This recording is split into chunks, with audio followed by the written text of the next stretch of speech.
Senhoras e senhores, com a palavra a ministra de Estado da Ciência, Tecnologia e Inovação, Luciana Santos.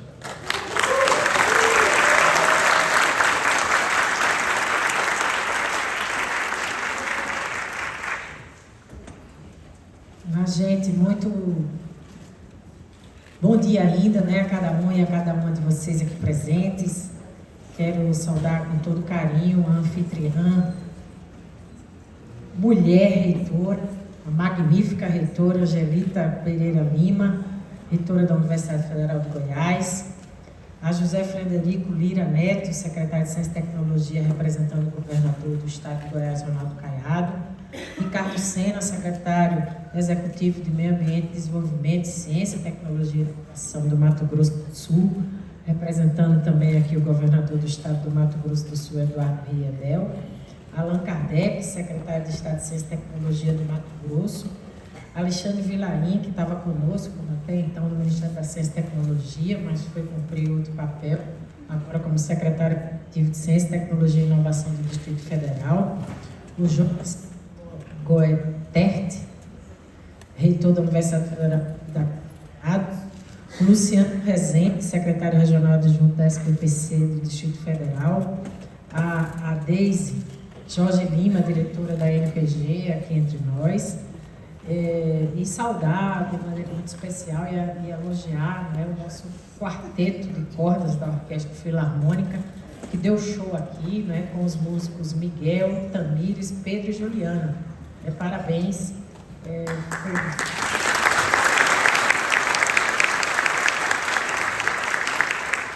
Foi literalmente música para nossos ouvidos, né? Então, eu quero saudar Marcelino Grange, que é o secretário adjunto do Ministério da Ciência e Tecnologia, o Marco Ariel, presidente da Fundação de Amparo do Estado de Goiás, o Lucas Rodovalho, secretário de Inovação Tecnológica da Prefeitura de Salvador, Goiás, o Sandro Christoph, secretário de Ciência e Tecnologia de Goiânia, o Honório, que é o presidente do meu partido,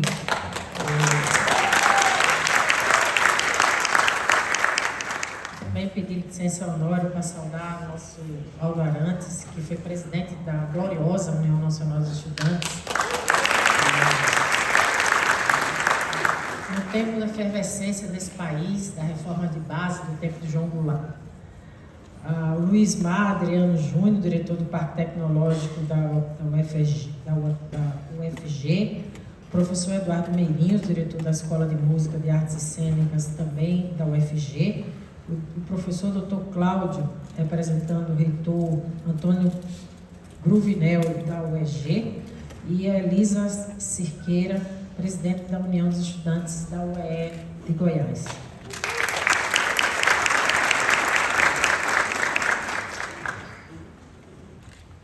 Gente, vocês não têm ideia, né, do quanto tem sido alegria para mim ver tanta gente tão diversa, né, de todo lugar, mobilizada em torno dessa 5ª Conferência Nacional de Ciência e Tecnologia. Porque, afinal, são 14 anos sem estabelecer esse diálogo com a comunidade acadêmica, científica, com o setor empresarial. Então, essa é uma demonstração cabal dos compromissos que tem o nosso governo, o presidente Lula, que considera a participação popular e a questão democrática como um pilar da sua agenda de governo. Então, nós estamos retomando essa participação popular, essa construção coletiva essencial para que a gente acerte nos rumos da ciência e tecnologia brasileira. E essa junção, né, e esse esforço tem sido cheio de inovação, como é o caso das conferências livres, e que Allan acabava de comentar comigo, não é, que não é uma retomada de muita efervescência, de muito debate, de muita troca, que é tão cara e tão importante para todos nós. Então, nós realizamos mais de 200 atividades preparatórias para vocês terem uma ideia. Portanto, este é para nós o mais importante e democrático evento voltado para o debate da política pública. Nós teremos o ápice disso, 4 a 6 de julho, teremos a presença do presidente Lula, que, desde o primeiro ciclo político dele, demonstrou compromisso e convicção na ciência, tecnologia e inovação, sempre participou dos conselhos de ciência e tecnologia e retomou essa presença nesse último período. Nós retomamos a reunião do conselho e por 2 vezes o presidente Lula fez questão de estar presente. E hoje fico feliz, afinal, de estar aqui também, porque estamos no estado que nos deu a poesia de Cora Coralina, né? E a gente precisa exatamente cada vez mais exaltar essa nossa brilhantismo, né, da inteligência brasileira na cultura, nas artes, nas ciências de uma maneira geral. Então, nessa região estão algumas importantes instituições vinculadas ao nosso ministério, como é o caso da Agência Espacial Brasileira, do IBICT, do CGE, da Embrapi, do CNPq, e aqui nesse pedaço de Brasil que abriga 3 grandes e importantes biomas brasileiros, o Cerrado, o Pantanal, parte da floresta amazônica, quero dizer que a ciência e a tecnologia são aliadas da vida e do desenvolvimento, fundamentais na preservação da riqueza natural e cultural do nosso país. E nós estamos aqui para viver um tempo de reconstrução. Eu ouvi atentamente o servidor Fernando, até me disseram que ele é camarada, né?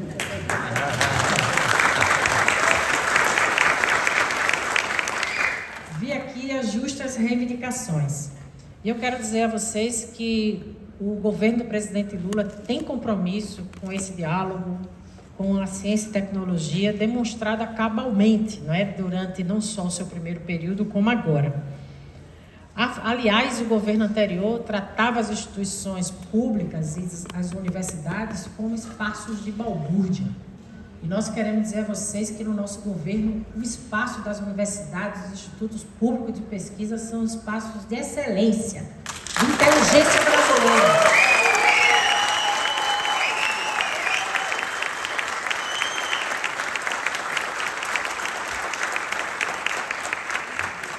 Por isso que uma das primeiras decisões do presidente Lula, ainda em fevereiro, foi receber todos os gestores das universidades federais, dos institutos federais, no Palácio do Planalto, que é o local onde as nossas instituições precisam ser prestigiadas.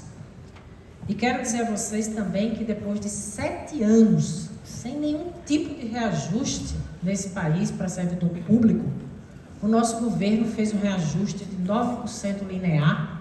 É pouco, é verdade, mas é o que estava ao alcance até o ano passado. E nós vamos continuar essa mesa de diálogo, Fernando.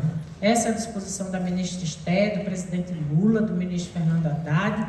Já se fez proposta, contraproposta, e vamos chegar, sem dúvida nenhuma, a um bom termo para poder garantir que aquilo que é o fundamental da nossa universidade, que é a nossa inteligência, que são as pessoas que fazem a universidade, possa ser valorizadas. Esse é o nosso compromisso. Nós estamos, a ciência e tecnologia, já foi dito aqui por alguns oradores, né, que me antecederam, do quanto nós precisamos, até porque vivemos esse período de negacionismo, nós precisamos cada vez mais afirmar que a ciência está em todo lugar. A ciência, eu faço até uma brincadeira, né, que a ciência está no Parque de Raposa, atracamento de navio. E a gente precisa fazer com que cada vez mais aquilo que é óbvio, que as evidências científicas possam ser algo que seja cada vez mais entendido, né, pela população brasileira, como algo alcançável, que não é algo distante das pessoas. Por isso, a necessidade de ter investimentos na popularização da ciência, na divulgação científica, para aproximar cada vez mais a ciência, né, e popularizar ela das pessoas. E nesse sentido também, nós estamos num dos centros dessa retomada e dessa reconstrução que o presidente Lula tem feito no país, que é buscar um desenvolvimento para o país em novas bases, em bases sustentáveis e inovadoras, para poder exatamente fazer uma grande agenda da reindustrialização baseado nesses conceitos. E precisamos fazer, portanto, que a nossa produção científica se converta em produtos, processos e serviços para poder atender às demandas da nossa sociedade. Nós não podemos apenas apenas nos satisfazer, que é algo que nos orgulha muito, nós sermos o 13º ranking mundial de produção científica. Mas nós precisamos que essa produção científica vá para a sociedade.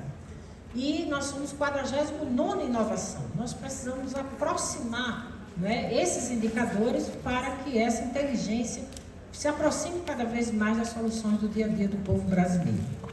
E essa conferência também tem esse objetivo, né, de debater essa agenda, as agendas que têm entrelaçamento e têm interseção necessariamente com várias políticas públicas dos ministérios do nosso governo. Aliás, desde a primeira reunião ministerial que eu defendi e falei isso claramente para o nosso presidente Lula. O Ministério da Ciência e Tecnologia, ele será e terá um papel transversal para poder ajudar as políticas públicas a se desenvolverem. E sabemos também que somente com políticas públicas e investimentos contínuos é que o país conquistará o seu lugar no futuro. No Ministério, temos procurado fazer o dever de casa. Nos últimos 8 meses do ano passado, nós investimos mais e fizemos mais do que 4 anos anteriores. Nós executamos em 8 meses 10 bilhões, que correspondeu exatamente ao que foi executado em 4 anos no governo anterior.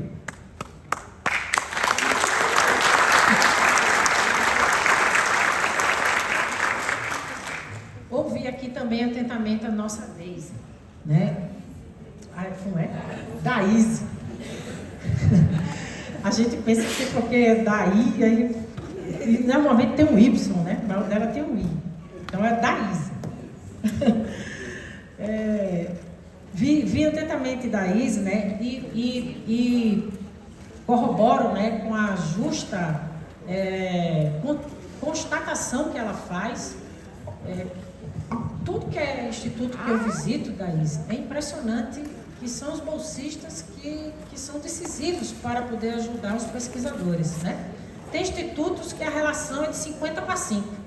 5 pesquisadores, 50, né, bolsistas.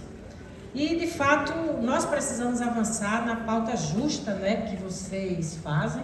Eu tenho procurado dialogar até com o ministro Esther nessa direção, né? E pode contar com a gente, né, para avançar. E esse ano nós tomamos a decisão, que foi um compromisso do presidente Lula, ainda no período de transição, e nós reajustamos as bolsas de pesquisa depois de 10 anos sem nenhum tipo de reajuste. Foram 258 mil bolsistas que a bolsa teve reajuste, numa média de 40% do reajuste dessas bolsas. Está muito aquém das potencialidades e das nossas necessidades, mas é um reajuste que vai ao encontro de uma reivindicação histórica, né, dos bolsistas do CNPq e CAPES. Também nós lançamos 2 editais de pesquisa no valor de 590 milhões de reais. No caso da chamada universal do CNPq, é o maior valor já liberado. Anunciamos ainda o primeiro concurso público do Ministério Público depois de 10 anos. São 814 novas vagas que nós estabelecemos esse ano. 2 outras conquistas foram estratégicas para recuperar o sistema de fomento: a redução dos juros no financiamento para a inovação nas empresas e a recomposição integral do Fundo Nacional de Ciência e Tecnologia. Vocês sabem que no período anterior nós tivemos um contingenciamento de recursos através de medida provisória até 2026. O presidente Lula esperou a medida provisória cair por decurso de prazo, até porque ela caía no mês de fevereiro, e recompôs integralmente através de uma suplementação orçamentária no PLN, que de maneira célere no Congresso Nacional aprovou, e nós pudemos então recompor esse fundo. Paralelamente, nós aprovamos a taxa TR como indexador para o crédito da própria FINEP. A demonstração de que quando se tem uma taxa de juros compatível com a agenda de crescimento, é que nós, apesar de termos metade dela do recurso do fundo ser reembolsável e outra metade ser crédito, foram contratados 7 bilhões, eram 5 bilhões, mas foram contratados 7 bilhões de crédito porque tem uma taxa competitiva. O presidente Lula tem sido um verdadeiro líder da luta contra a taxa de juros praticada nesse país, que é a mais alta do planeta. o Banco Central comete esse crime contra o país com essa taxa de juros que chega a 2 dígitos.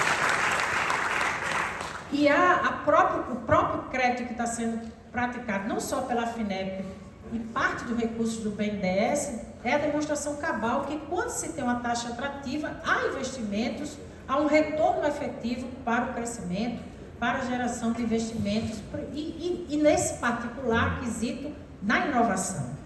Então, essa é uma decisão política do presidente que vai ao encontro do fortalecimento e do fomento da inovação no Brasil. No ano de 2024, vamos ter agora um aumento para 12,8 bilhões de reais. Exatamente porque são recursos oriundos de impostos que vêm de cadeias produtivas relevantes e que possibilitam esse acréscimo aí de 12,8.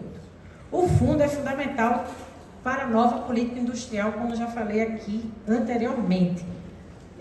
Ele garante desses recursos que vão ser aportados, serão 41 bilhões até 2026 de recursos de FINEP, com crédito e subvenção econômica para inovação nas empresas.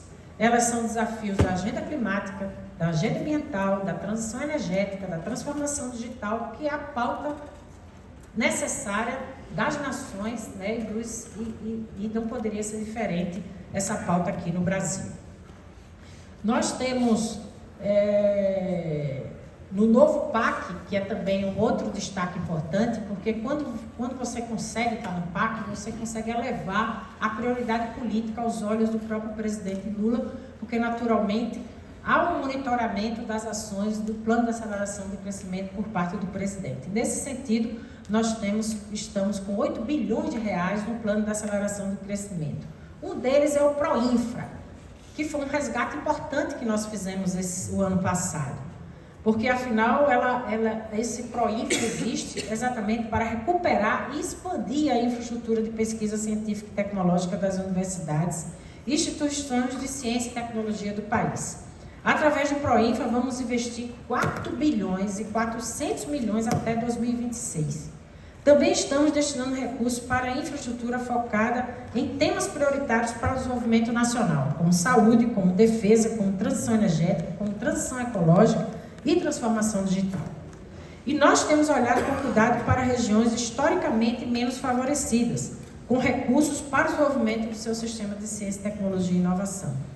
Sei que precisamos avançar mais do que isso, mas nós estamos empenhados em reduzir as assimetrias regionais. Por isso, cada edital do PROINFRA prevê 30% de recursos para projetos da região Norte, Nordeste e Centro-Oeste. Além disso, foi acordada uma regra de proporção das contrapartidas locais, que prevê nos editais destinados à região Centro-Oeste que a cada R$1 colocado pela Fundação de Amparo à Pesquisa do Estado, o FNDCT vai entrar com R$3. Né?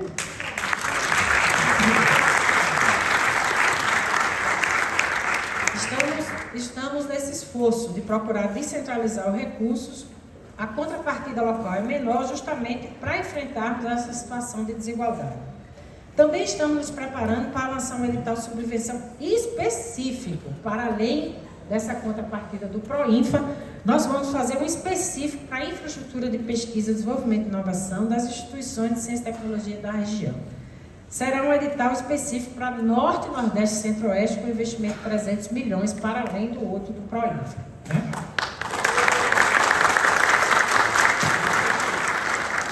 Nós acreditamos que só fontes estáveis, né, para o financiamento da política de ciência e tecnologia é fundamental para a gente contribuir para o enfrentamento da assimetria, das desigualdades regionais.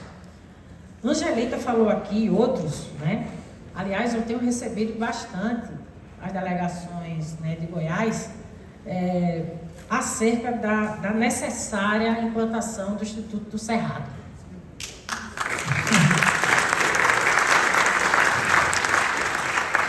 A exemplo do que nós fizemos no ano passado em relação ao Instituto Nacional de Pesquisas Oceânicas, que nós fizemos o contrato de gestão, depois de muitos anos, né? O INPO finalmente, né, estabelece o contrato de gestão. Com também o Instituto Nacional do Pantanal, que nós garantimos concurso público para poder garantir um adensamento dos pesquisadores, né, daquele importante instituto. Eu quero me comprometer com vocês aqui na Conferência Regional do Centro-Oeste que nós vamos dar celeridade para também implantar o Instituto do Cerrado, pela importância estratégica desse plano de Brasil.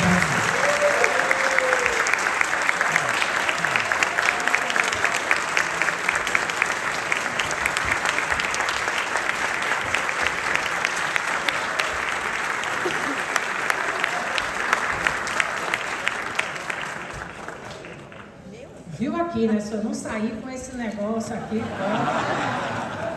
vai ser problema para voltar aqui. Mas eu vou voltar, e vou voltar para anunciar.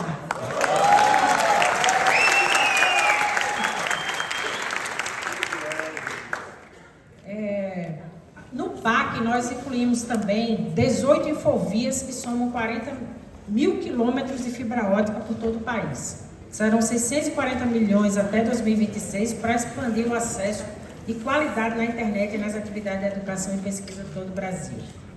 Eu também queria dizer que aqui para o Centro-Oeste, o recurso da FINEP esse ano, gente, bateu na casa de R$1 bilhão, entre reembolsável e não reembolsável. E nós precisamos ampliar isso, não é? Dos 10 bilhões, foi 1 bilhão, não é, que veio para o Centro-Oeste nesse ano passado. E nós podemos e devemos percorrer um caminho de aquecer ainda mais e aumentar esses investimentos nessa região. Eu queria também citar, para não me alongar mais, que esse desafio de aproximar a ciência das pessoas e usá-lo a serviço da solução para os nossos desafios, ele é para nós uma premissa, né? Para nós, para o presidente Lula, uma premissa. E ela existe, a ciência, para resolver os problemas do dia a dia das pessoas, no combate à fome, na preservação dos nossos biomas, mais uma vez na política de transição energética, na transformação digital, no apoio à industrialização e como necessária será, na medida em que nós mais agregarmos valor e nos inserirmos nas cadeias mais dinâmicas da economia, nós vamos dizer em alto bom som que nós queremos percorrer o caminho de uma nação autônoma, soberana, defender a soberania nacional.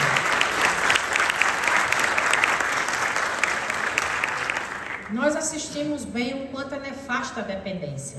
Vimos isso de perto na guerra que nós tivemos que fazer contra a Covid. Nós dependemos de máscaras, dependemos de respiradores, dependemos dos IFAs, apesar do esforço, né, que toda a ciência fez, né, do Instituto Butantan, da Fiocruz, mesmo contra o governo federal, nós fomos capazes de produzir nossas vacinas. Né, a Fiocruz com a AstraZeneca, da Oxford, o Butantan com a Coronavac chinesa, mas nós dependemos dos IFAs, dos insumos farmacêuticos ativos, e nós podemos ser autônomos nisso. Eu fui com o presidente Lula, há um mês atrás, nós fomos visitar a nossa fábrica da Hemobras, foi uma decisão de 2010, 14 anos depois está lá a planta industrial que vai para o ano produzir o fator recombinante 8. Só nesse medicamento dos hemoderivados, isso corresponde a 1,2 bilhões de déficit na balança comercial. No complexo industrial de saúde, esse déficit chega a ser de 20 bilhões de dólares. E nós vamos, só com o fator recombinante 8, diminuirmos esse déficit da balança comercial em 1,2 bilhões. O que revela que a autonomia e a soberania ela é decisiva para qualquer nação. Aliás, esse é o grande debate da geopolítica mundial. É a liderança pelo domínio tecnológico.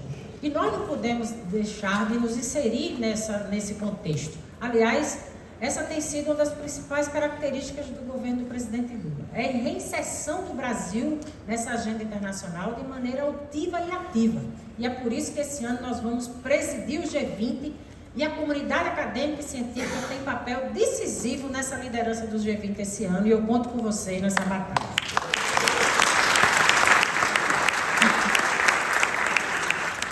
Eu termino dizendo, né, como Naide também aqui destacou, como primeira mulher negra de uma área ainda da engenharia, que é uma área ainda muito do universo masculino, eu tenho a responsabilidade de fazer valer uma maior inserção das mulheres na ciência e na tecnologia.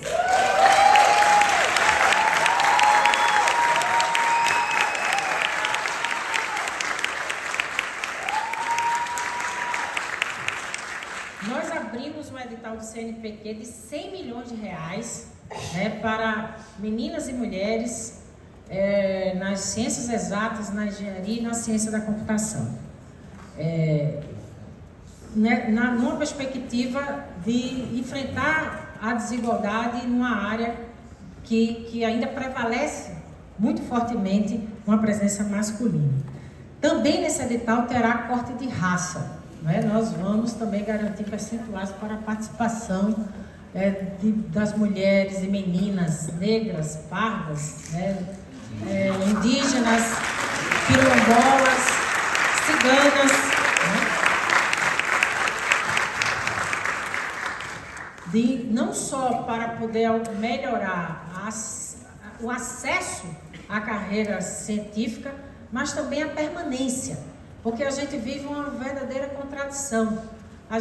Nós, as mulheres, já somos a grande maioria nas universidades, são 64% das bolsas de iniciação científica e afunila, quando chega no topo da carreira, na produtividade, para 35%. Então, nós precisamos também retirar os gargalos, né, que impossibilitam a permanência das mulheres nas carreiras científicas.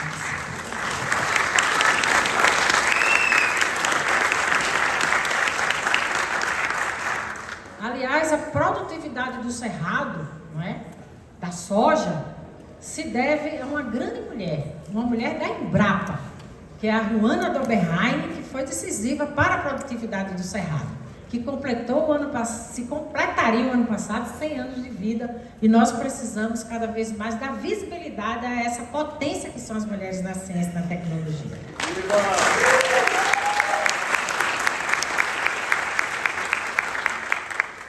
E eu quero encerrar, mas de fato agora, né, lendo 2 trechos de um poema dessa ilustre goiana, a Cora Coralina.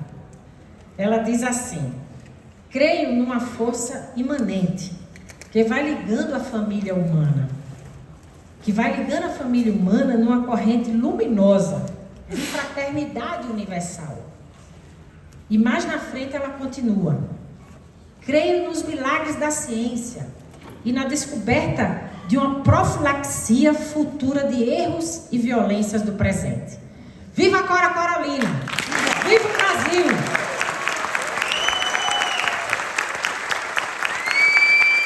Muito obrigada!